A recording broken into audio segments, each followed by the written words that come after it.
bit of an injury. Were you guys there? Did you guys see it? Did you guys see what happened? I didn't see anything because I was upstream. So you missed it? Yeah, I missed it. Did you hear it? Did you hear any yelling? Was there any? No, I didn't notice anything. I came down and I was like looking for her and I didn't see anything. Did you see it? No. Nope. Well, so we're joined right now by a few people from our development squad and also our coach as well, Val. So it's good to see you guys. Thanks for coming in and being a part of this. First off, I want to know a little bit about you guys and where you're from. It'd be lovely to hear a little bit about the kayaking scene and how you got into kayaking. So when you're ready, let's hear about your paddling. Yeah. Okay, my name's Arno. I'm 18. I'm from Kenya. I'm half Kenyan, half German. My dad's German. My mom's Kenyan. My dad is a raft guide in Kenya. He's worked there for 30 years. And at a young age, I was already in the raft. Kayaking, not really.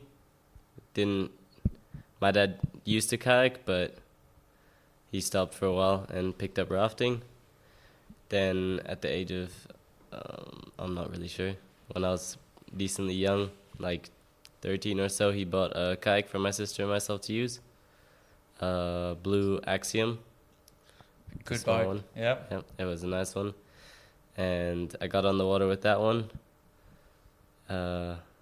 We went to the coast. It was super fun, surfing some waves, kind of trying to learn how to roll. When we got to the river, I took a couple of swims, was kind of turned off from the sport. Went back to rafting a little bit, just sitting in the boat, guiding a teeny bit, not commercially though. And then during COVID, I think it was 2020, I got back into kayaking. I learnt my role and yeah. How did you learn to roll? Did someone teach you or just get it? Yeah, I went to the coast again and guy who my dad works with, his name is Glenn Richards.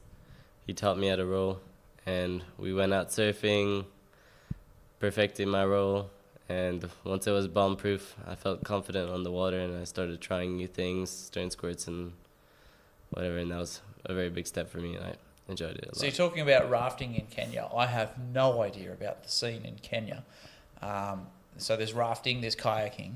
Yep. Tell us a little bit about the kayak scene down there. Kayaking in Kenya is decently big, but just in a certain area around the Tana River. In the village where the rafting company is, where my dad works, Savage Wilderness, is called Ruandera, and there are a lot of paddlers from there, as their parents or people they know worked at Savage Wilderness and have like recommended them. They also had a youth program that brought in some of the boys from the village who were sitting idle because of the COVID pandemic and they couldn't go to school, so they're just sitting there idly, and they brought them in, taught them how to kayak, how to raft, a little bit of stand-up paddle boarding, how to write CVs, life skills, all that stuff. And yeah, a lot of them still paddle. They have now gone on to work for Savage Wilderness and are... So going full circle kind of thing. Yeah, and are now hopefully teaching the next generation. There's a couple younger kids getting into paddling, which I'm super stoked about. How young? There's a guy called Sami Maturi. He's, I don't want to call him old, but he's decently old. Yeah. His son, Mushili, is 7, I'm taking a guess. That's awesome. And he's... They got boats for that kind of... Yeah, age? well, there's loads of boats in Kenya because Savage Wilderness takes on the British Army and does adventure training with them. Really? Oh, tell us about that. I don't know what there is to tell. There's just do some adventure training with the British Army. Yeah, right. And they offer kayak courses, rafting, whatever, mountain biking, rock climbing, all that stuff. That's so cool. Awesome. Hey, Val, how you doing? Good to see you. And thank you for coming here. You've actually got her at a very opportune moment. Something happened this morning. Do you want to talk us through what actually occurred on the water this morning? It was just an accident, but as the water levels are low at the moment, we're finding rocks a bit closer. So I was coming down from my first run, and I did an entry move, and coming around, the paddle hit one of the rock, and it bounced back and hit me back in the face. So I got split over my eyebrow, and but I kept going and kept paddling. I noticed the hit, but it got like warm, wet when I got out of the water, or when I flushed out of my ride, and that's when I noticed that something was a bit off. So I took off my helmet, and it was bleeding. So I was like, "Oops, I should probably get out and have it checked." So the crew didn't really get to notice that much. I had one that was in the eddy, just looking at me all strange, and "Are you okay? You okay?" So I'm not too sure if I'm okay. Should I be? And then I got to see the medics. It was just a cut, just not just a bit too deep.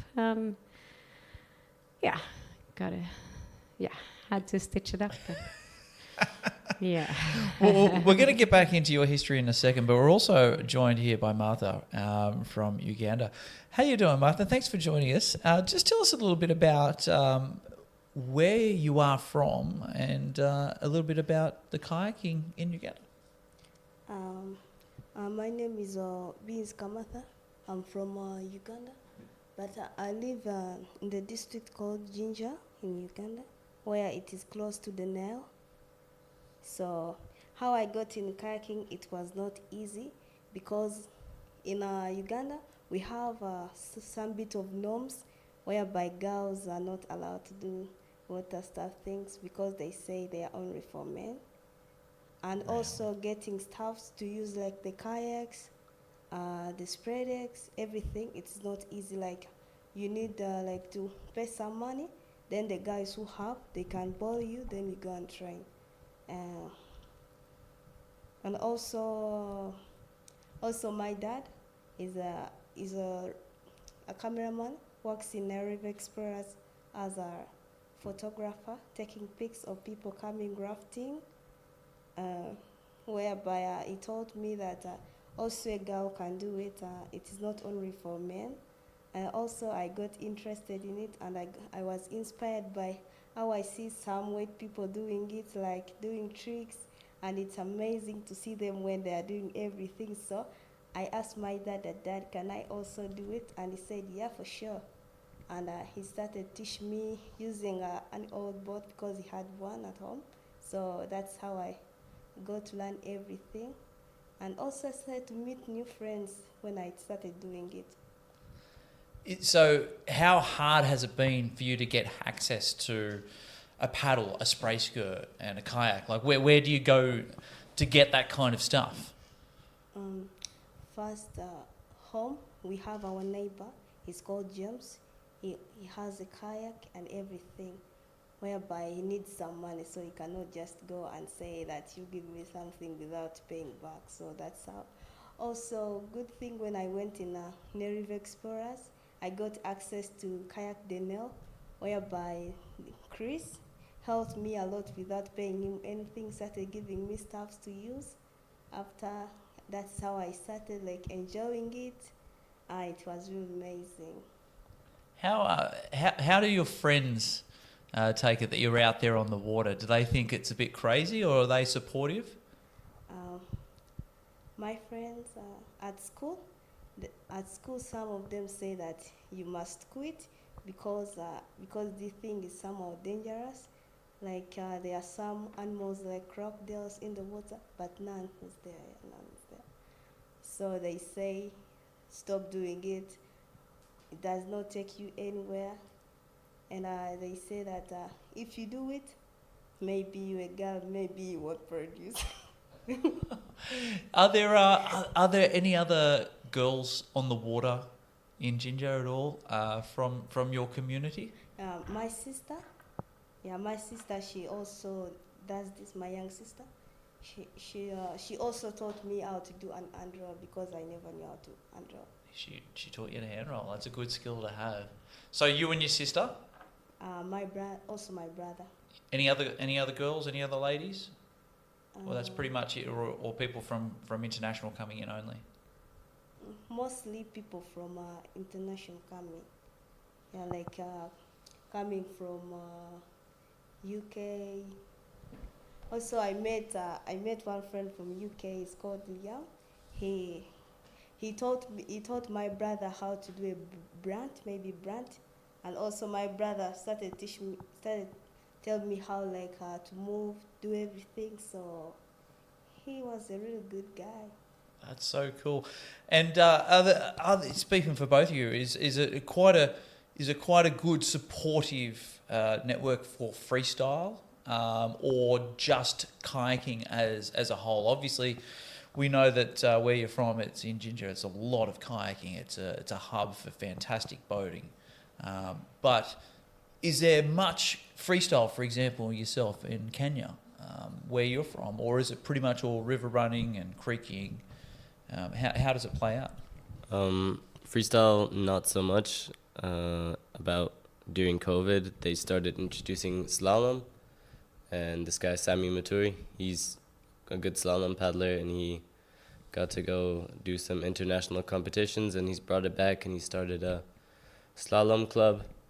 But freestyle is not so much done. They do have some freestyle boats at Savage Wilderness, and they use them to practice the rolls and whatnot, but I'll be stoked when I go back there to hopefully teach him some of the stuff that Val has taught me and pass on some knowledge, although I'm not quite as good as I want to be, but I'm getting there slowly.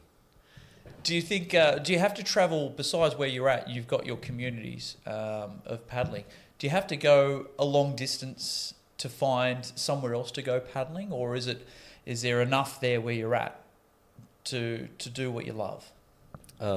Kenya, for freestyle, I'm sure there's loads of spots. I just need to be inventive. But for creeking, I don't want to spill the goods, but there's loads of opportunity. There's a lot of rivers around. Lots of first ascents? I'm sure there's still a couple left. I've seen some. I've got some plans. There you go. Not Keep that under wraps. Yeah. Don't let anyone know. And so Valerie, let's just talk you through a little bit about your history, because you've been here at these events for quite a while. Let's take you back in time and just share with us how you got into paddling.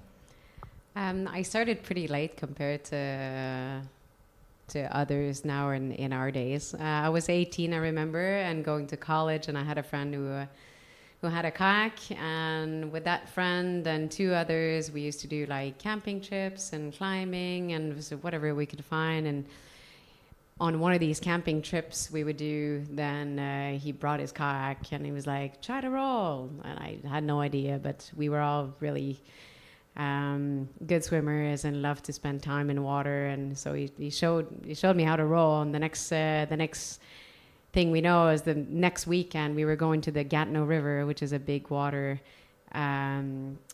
river in Quebec, Canada, near my hometown, where I grew up. At least I don't live there anymore, but where I grew up. I have the same story as you. I don't know. I swam the entire river. And first I thought, oh no, I'm never. This is not for me. I love swimming, but ooh la la, that's a lot of swimming with a lot of loose equipment everywhere. But for some reason, I kind of kept at it, and the same friend and another one just. They were working as safety kayakers in a raft company, and they were like, we need people. I was like, I can't kayak, but I can give it a try. And here we are spending the summer on the Ottawa River and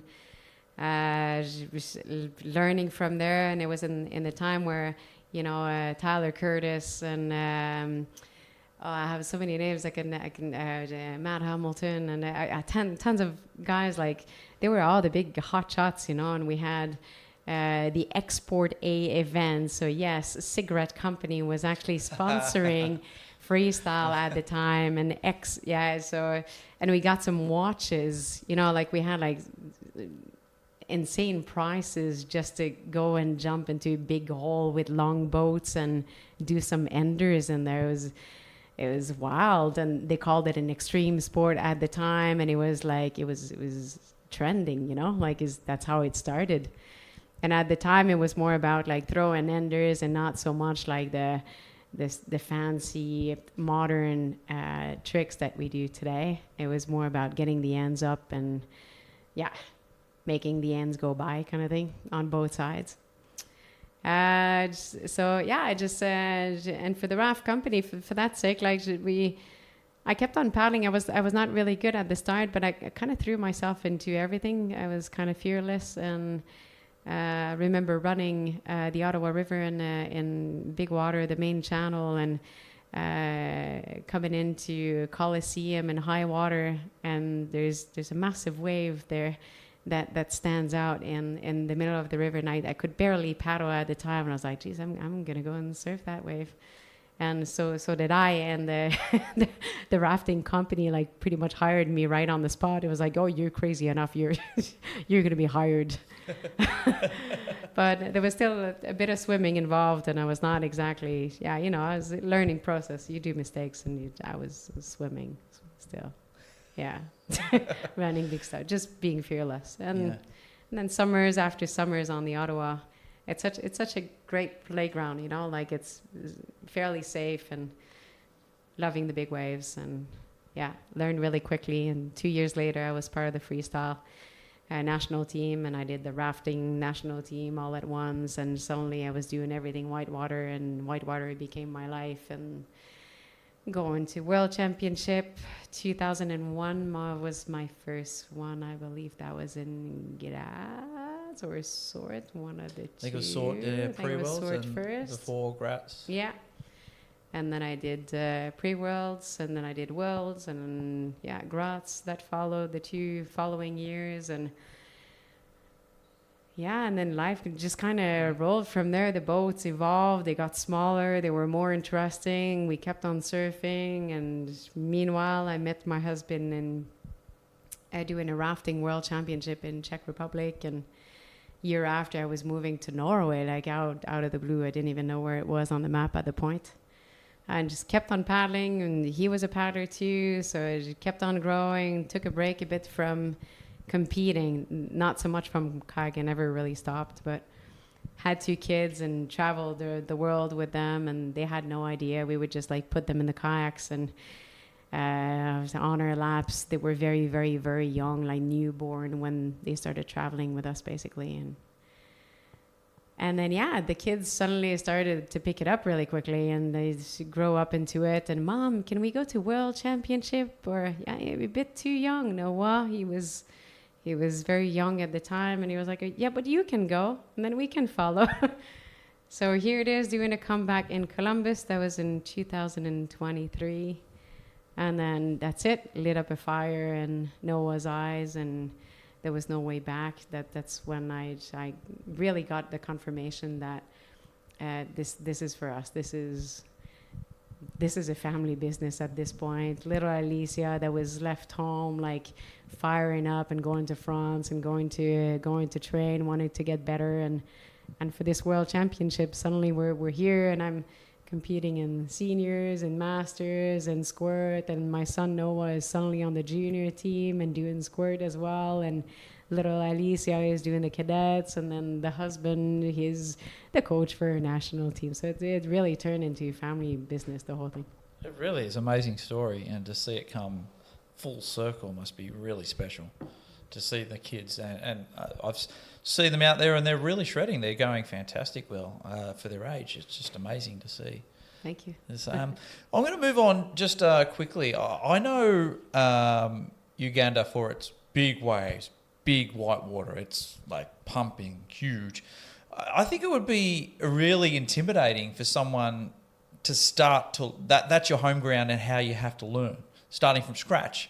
How do you go from not paddling at all to actually paddling something that, like, everything there seems massive?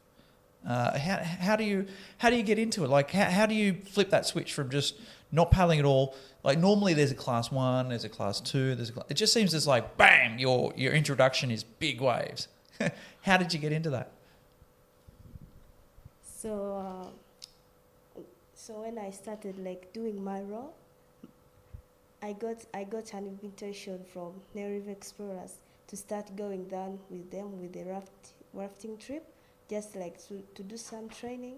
So I go to see those waves, like to ride down like Itanda Falls, below it, not above it, but below it. Yeah, like the hole to hit those waves because they are really huge. Yeah. And they are really nice. Also, like I managed to do like back there crawl on the other place in Itanda. It was really good. Like the feeling I got after doing it, because I didn't think that I would do it, but I did it. That's fantastic. Now, you guys are representing countries which we generally don't have, and there's places that we've never had before as well. How special is it for you guys to be representing your country at a competition like this? Mother's she's like, oh my gosh. What's it like? What's it like representing your country? First of all, I'm really happy to represent Uganda, that I was selected, because I never thought about it that one day or one time I'll come, because it was my dream to come and do it. Also, like I had a dream that one day I'll get like sponsorship so I can do it more and practice. But one day I had my mom told me that you are going to Germany, and I couldn't believe it because I couldn't believe it because to be selected, that you are going, like they are going to pay for everything. You are going to find they are good people, because they told me some people, they say that people from Germany they don't like to talk, so to just but I found something really different. People, they are really nice. They like to talk, to just tell you something. And I was really happy because I never expected this, to represent Uganda. Oh, that's so special. And I'll tell you, what would it be like now for all those friends who said you shouldn't be kayaking because you're a girl? What I can tell them may be that maybe, let me say, let them stop listening to rumors. Yeah. Because rumors, they can make you to fall into a dish. Lovely. Lovely. Lovely. Well said. And Arno, how about yourself? You're representing Kenya. Pretty special to be here and representing your country. Yeah, I'm very excited to be representing Kenya. I was told by the federation it was just a training, and when I got here, like, oh yeah, you're competing against the likes of Dane Jackson and all the big kayakers, and yeah, I got a couple more days to train. Hopefully I score decently well for Kenya.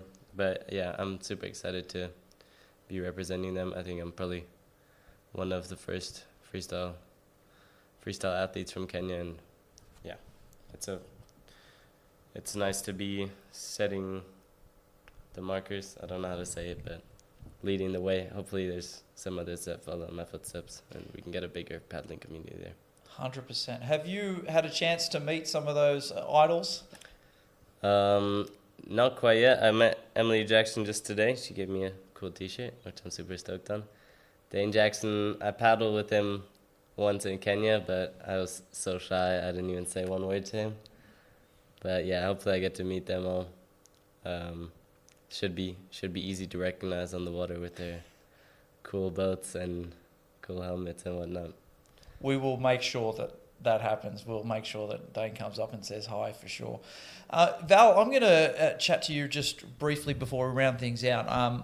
Look, the program is quite special. You're an integral part of this program. tell us just a bit about what everyone's doing and how it's helping everyone, and what you and Maxi are doing on the water. You mean like the schedule or what we do exactly? Yeah. Yeah.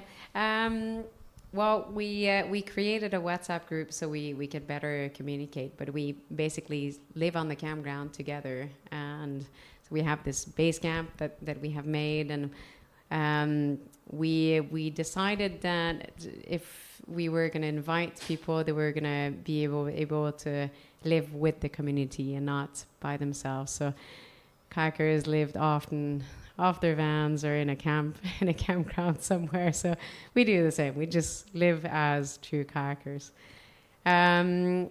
Morning breakfast together, and then a session. So we've been doing. If we take this morning, for example, we had a bit of mobility training and teach how a few exercises to prevent injury when you start training a lot and when you start doing the sport we do. So typical injuries, and do a warm-up on the water, and then go down and paddle the feature, learn some new tricks. We're working on placement right now. All these kayakers we have this time around are really good kayakers actually from before, just not freestyle kayakers. So they all knew how to roll, they all knew how to paddle down a river. So it's extra exciting to take like what they know from before and just adapted to new boats again that are shorter, body positioning, and how to lean over on the boat, so using the edges, using different kind of rolls, and learning how to bow style, stern style, and spin, and cartwheel, and some party tricks a little bit in between. Since the feature has been a little bit shallow and a lot of people are here to train, then we've also been using the eddies and some of the deep pools that we have around the feature to do some more drills there as well. Dinners, lunch and dinners we do together. We do a bit of socials as well. So now we had 2 ice cream socials in a row, just because it's so warm and sunny, and that place is just fantastic. So ice cream always fits. Tonight we're gonna have another theory session as well, where we gonna talk about freestyle tricks in general, explain them, like break them down a little bit and go back a bit, take a few step backs and really get to understand how they are performed, so we get a better idea. We 2 coaches, me and Maxi, so using our own strength, because we're very different as coaches, but we complete each other quite well as well. Where I'm a bit more the organizer in the background, and he's really good. He's a really good people person, good at explaining as well. And we have 2 different kind of approaches, but sometimes the 2 matches each other really well. And then, not too sure what I was gonna say more now. That's fine. That's amazing to see how much you pack into the day. Like, I'm looking at the schedule and we're like, how do we have a chat? And we got this then, we've got that then. It's just so much going on. It's just you seem to find more hours in the day than anyone, you guys. Now, guys, thank you very much for your time. I just wanted to really appreciate your time, because it's easy to say, look, thank you and appreciate it, but you're actually a true inspiration to kayakers all out there. You guys are changing lives and changing perceptions every day. So we really appreciate your time and can't wait to see you on the water.